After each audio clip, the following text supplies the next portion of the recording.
আজ চলে এলাম মাধবপুর উচ্চ বিদ্যালয় পিঠা উৎসব অনুষ্ঠানে শ্রদ্ধা আদিস স্যার এবং ছোটো ভাই সজীবের আমন্ত্রণে।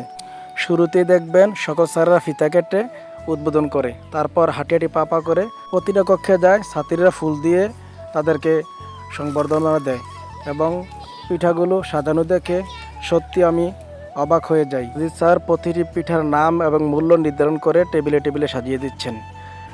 সত্যি কথা বলতে কি, আজিজ স্যার হচ্ছে আমার আব্বার ক্লাসমেট। উনি আমাকে সন্তানের মতো দেখেন। উনি যখন স্কুলে আমাকে ইনভাইট করেন, দাওয়াত করেন, বাবু তোমার কালকা বিশেষ দাওয়াত আমাদের স্কুলে পিঠা উৎসব অনুষ্ঠানে তুমি আসবে।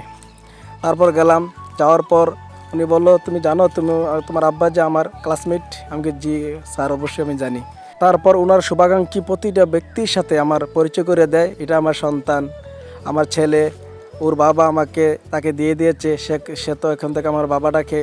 অনেক মজার লোক, অনেক মজা করেছে। সত্যি কথা বলতে কি, ওনার আদর আপ্যায়ন ভালোবাসা আমাকে মুগ্ধ করেছে। ছোটো ভাই সজীব, সেও অনেক আন্তরিক, আমার সাথে অনেক আন্তরিকতা দেখিয়েছে। তারপর প্রতিটা ক্যান্টিন ঘুরে ঘুরে দেখলাম, প্রতিটা কক্ষ ঘুরে ঘুরে দেখলাম। স্যারদের এই মিলন মেলাটাকে ক্যামেরাবন্দি করে নিলাম। তাদের ভালোবাসা এবং আন্তরিকতা দেখে সত্যি আমি গর্বিত। পুরোটা স্কুল ঘুরে ঘুরে দেখা সম্ভব হচ্ছে না।